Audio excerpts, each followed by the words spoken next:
So by a show of hands, how many of you are old enough to vote? Okay, that's about what I thought. Now, how many of you actually voted last November? Okay, it's actually more than I thought. Did any of you not know there was an election at all? That's reassuring. I'm proud of you guys. Well, for the past several decades, and indeed throughout all of American history, low voter turnout has plagued our country, and it can only be solved with compulsory voting. In this speech, I'll explain how low turnout rates are bad for the country and how we can stop them. And through my research, I've definitely found that it's bad for the country. So, what is voter turnout? Well, in his article, Explaining Voter Turnout, a review of aggregate level research, Benny Gaze defines voter turnout as, quote, the share of the population that has cast a vote. That's pretty self-explanatory, right? So I'm sure many of you have seen this kind of map before, and it really shows how many people in the country don't vote. So in the 2016 election, if did not vote had been a candidate, they would have won by a landslide. That shows in each of those states, more than half the population didn't vote. Take that in. And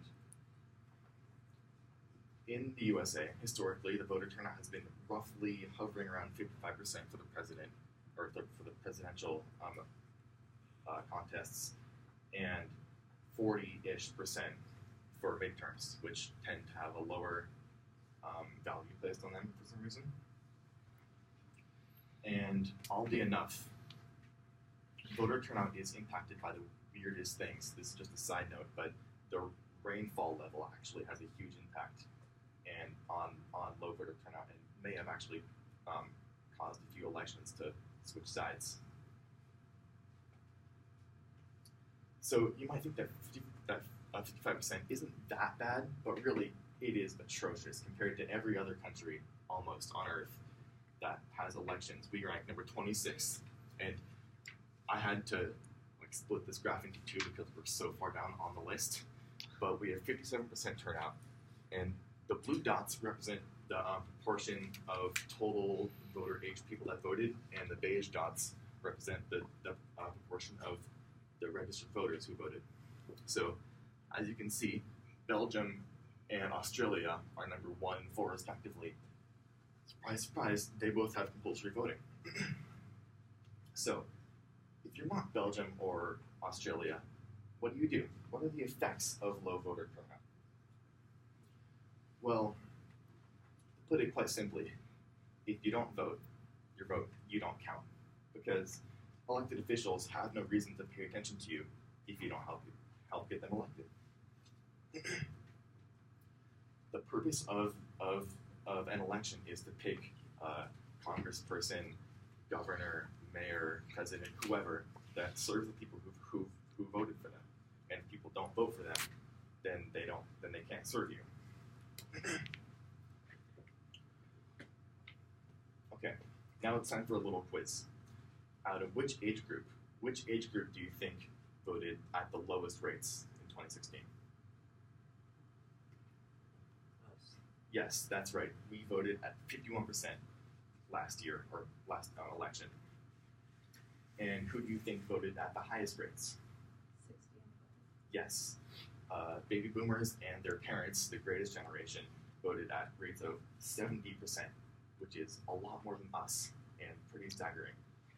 So basically, this means that elected officials will pay more attention to the needs of senior citizens than our needs, because they're voting more. In fact, in his article, Young People and the Aging Electorate, Craig Berry says that in the United Kingdom, youth are becoming almost marginalized in their elections because of this exact problem. So, if you disagree with your grandparents, you should probably vote. Additionally, low voter turnout can have a bad effect on low-income people, as they vote at lower rates as well.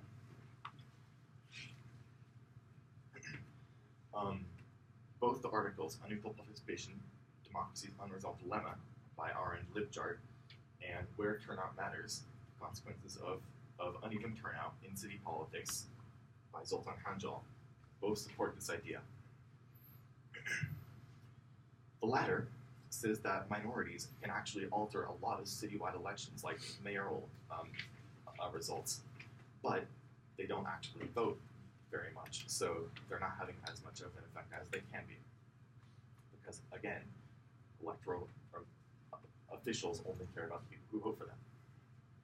So, enter compulsory voting. Compulsory voting would solve so many problems.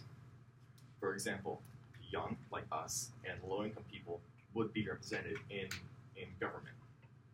So cities would elect people like mayors, supervisors, city council people who actually represent the people who live in the city instead of just the select few who vote.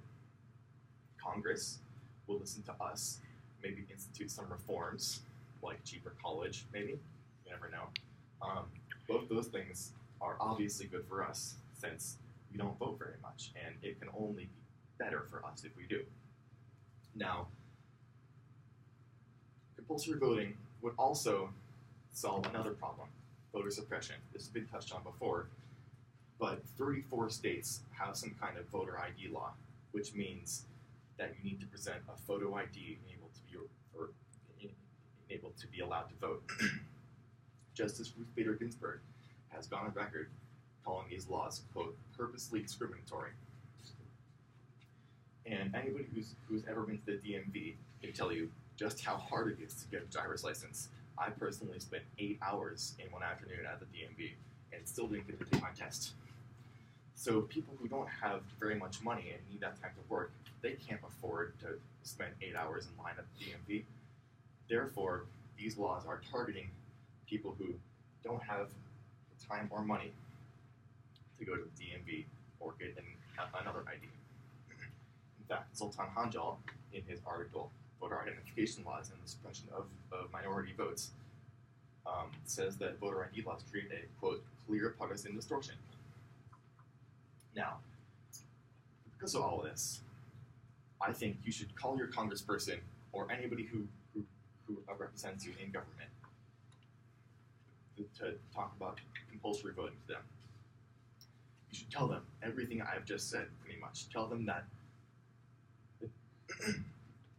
Tell them about our abysmal voting rates in the United States here, among not only the youth, but the poor and really everybody. It's kind of embarrassing.